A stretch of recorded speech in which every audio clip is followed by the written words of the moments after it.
कसे आहात तुम्ही सर्व? आय होप तुम्ही सर्व मस्त आणि मजेतच असाल। मागील 2-3 दिवस काय आपले व्लॉग आले नाहीत कारण माझी तब्येत जरा डाऊन होती त्याच्यामुळे।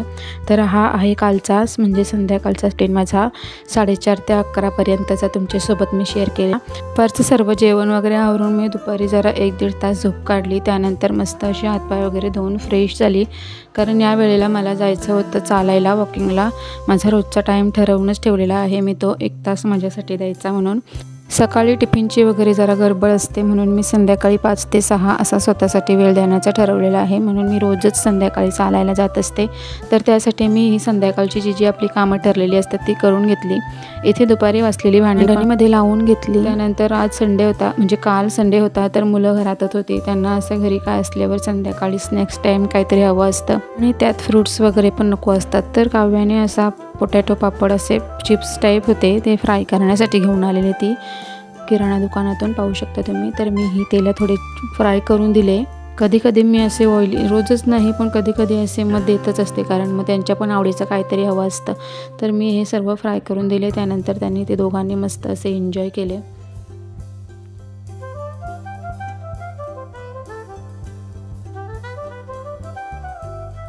त्यानंतर जे सकाळी कपडे धुतलेले होते ते पण मी बाहेरून आणून चांगल्या अशा घड्या घालून ठेवून दिल्या ते पण।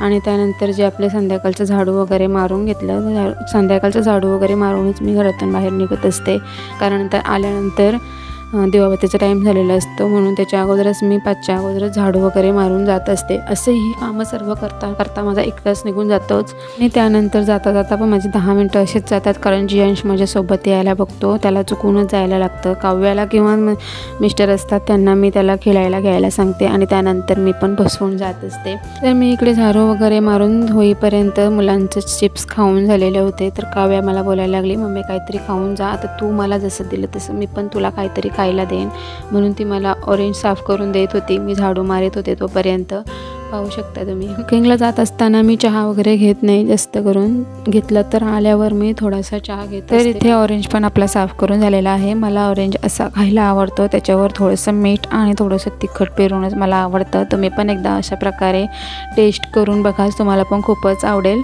तसं खाण्यापेक्षा असं थोडंसं मीठ आणि मसाला टाकलेलं खूप छान लागतं। तर मी इकडे ऑरेंज वगैरे खाऊन झाल्यानंतर निघालेली चालायला। जियांशला कसं तरी चुकवून तो पण सोबत लागलेला, शेवटी जाताना त्याला मी दिसलेच। तर पाहू शकता तुम्ही जवळजवळ 1 तासात मी 4 ते 4.5 किलोमीटर अंतर चालत असते।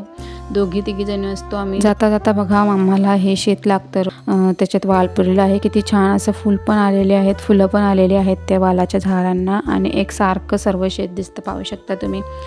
तर अशा प्रकारे आम्ही सर्व गप्पा गोष्टी करत म्हणजे असं थोडे निसर्गाचा वातावरणाचा आनंद घेत आम्ही चालत जात असतो। खूपच छान असा 1 तास जातो आमचा हा। कधी असं वाटतं की हाच वेळ मला सकाळी मिळाला असता तर बरं झालं असतं। कधी कधी मी असे प्रयत्न करत असते पण जियांशच मध्येच उठत असतो आणि त्यांना पण लवकर जायचं असतं मिस्टरांना, तर म्हणून म्हटलं संध्याकाळचीच वेळ आपली ठीक आहे। तर अशा प्रकारे मस्त असं आम्ही वॉकिंग करून आल्यानंतर आई पण मळ्यावरून आलेल्या बघा, मस्त अशा फ्रेश तुरीच्या शेंगा आणलेल्या। मी इकडे चहा पण उकळत ठेवलेला आणि दुसरीकडे भाकरींसाठी पाणी पण ठेवलेला उकळत। तर मी इकडे भाकरींचा पीठ पण मस्त असं उकळून घेतलं आणि त्यानंतर आम्ही सर्वांनी चहा पण घेतला। जसं आपला सकाळचा रुटीन बिझी असतो तसा संध्याकाळचा पण पूर्ण दिवस असा बिझीमध्ये जातो। फक्त दुपारी असा जेवणानंतर 1-1.5 तासाचा आराम मिळतो, तो पण जर जियांश झोपला तरच। जियांश जर झोपला नाही तर माझा तो पण वेळ असाच निघून जातो। पीठ उकळून मी असं झाकण देऊन थोडा 10-15 मिनटं ठेवून देते। त्यानंतर आम्ही सर्वांनी चहा घेतला आणि संध्याकाळची उपासना करायला बसलेली मी। भाकरी आणि जेवण वगैरे करायच्या अगोदरच मी उपासना करून घेते कारण एकदा भाकरी वगैरे झाल्यानंतर मी भाजी करायला घेते आणि त्यानंतर लगेच जेवणाला सुरुवात होते, तर माझी उपासना राहूनच जाते। मी कसं तरी हा 10-15 मिनटाचा वेळ काढूनच ठेवते उपासनेसाठी। उपासना नाही झाली तर माझा तो संध्याकाळ ते अशीच निघून जाते, काहीतरी चुकल्यासारखं वाटतं, म्हणून मी भाकरी वगैरे करण्याच्या अगोदरच माझी संध्याकाळची उपासना पण आवरून घेते। त्यानंतर मी आलेली इकडे चुलीजवळ भाकरी करण्यासाठी। मला जास्त करून गॅसवर भाकरी करायला नाही जमत आणि चुलीवरच्याच भाकरी आमच्या घरात सर्वांना आवडतात। तर मी सर्व पटपट अशा भाकरी पण करून घेतल्या आणि चुलीवर भाकरी अशा निवांतपणे पण होत असतात। संध्याकाळची थंडी वगैरे पण असते त्यामुळे चुलीची वाफ असल्यावर अशी जास्त थंडी पण वाटत नाही आणि गॅसवर कसा पटपट करायला लागतात आणि गॅस संपायचा पण प्रश्न नाही, त्यामुळे मी जास्त करून चुलीवरच भाकरी करत असते। तर इथे आपल्या भाकरी पण मी करून घेत होते। पाहू शकता तुम्ही मस्त अशा टम्म फुगलेल्या भाकऱ्या वगैरे करून झाल्यानंतर मी ज्या तुरीच्या शेंगा आईंनी मळ्यावरून आणलेल्या त्या पण पातेल्यात चूल पेटलेली होती, तर इथेच उकडत लावलेल्या। ते आम्ही जेवण वगैरे झाल्यानंतर म्हणजे रात्रीचं जेवण वगैरे झाल्यानंतरच आम्ही सर्वजण बसून मस्त असे एन्जॉय करतो फॅमिली टाईम।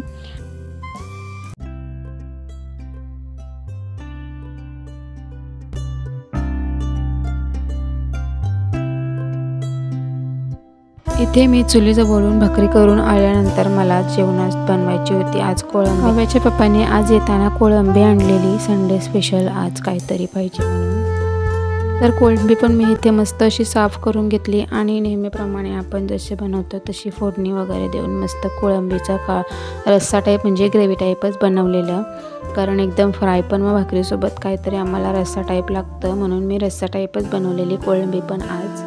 साठी मी आलं, लसूण, टोमॅटो आणि खोबरं थोडंसं भाजून घेतलं, त्यांची मस्त अशी पेस्ट तयार करून घेतली। तुम्हाला मी या अगोदर शॉर्ट व्हिडिओमध्ये कोळंबीची रेसिपी शेअर केलेली आहे, म्हणून मी आता काही रेसिपी इथे शेअर करत नाही।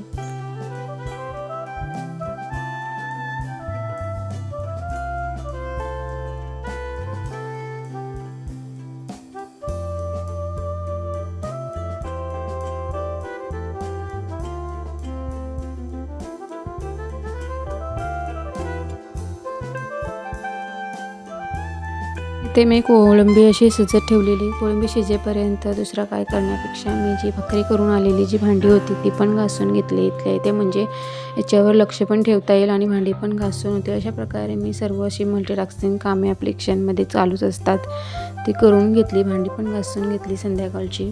त्यानंतर मग जेवणानंतरची भांडी पण आपली जरा कमी होतात, म्हणून ही अगोदरची भांडी जी जेवण बनवतानाची झालेली असतात ती पण घासून घेतली मी।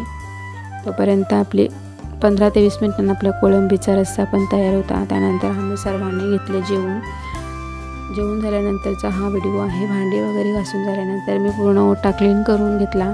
रात्री झोपण्यापूर्वी ओटा क्लीन करून घेणे हा माझा रोजचाच म्हणजे रुटीनच आहे। जर ओटा क्लीन एखाद्या दिवशी करायचं राहिलंच तर सकाळी कुठून सुरुवात करायची तेच काही कळत नाही, म्हणून मी रोज रात्री जेवणानंतर ओटा साफ करूनच झोपत असते।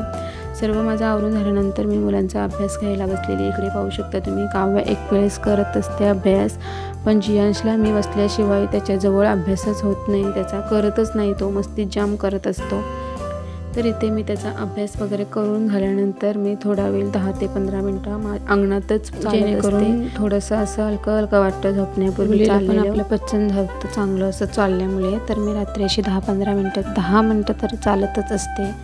अशा प्रकारे माझा हा होता रुटीन। कसा वाटला तुम्हाला माझा संध्याकाळचा हा 4:30 ते 11चा रुटीन? बऱ्यापैकी स्त्रियांचा रुटीन असाच असेल बहुतेक करून, म्हणजे संध्याकाळचा ज्या वर्किंग वुमन असतील त्यांच्यात कदाचित याच्यापेक्षा जास्त बिझी रुटीन असू शकतो। तर कसा वाटला तुम्हाला माझा हा आजचा ब्लॉग? माझे जर ब्लॉग आवडत असतील तर लाईक, शेअर, सबस्क्राईब नक्की करा। चला तर मग भेटू पुढच्या ब्लॉगमध्ये। बाय।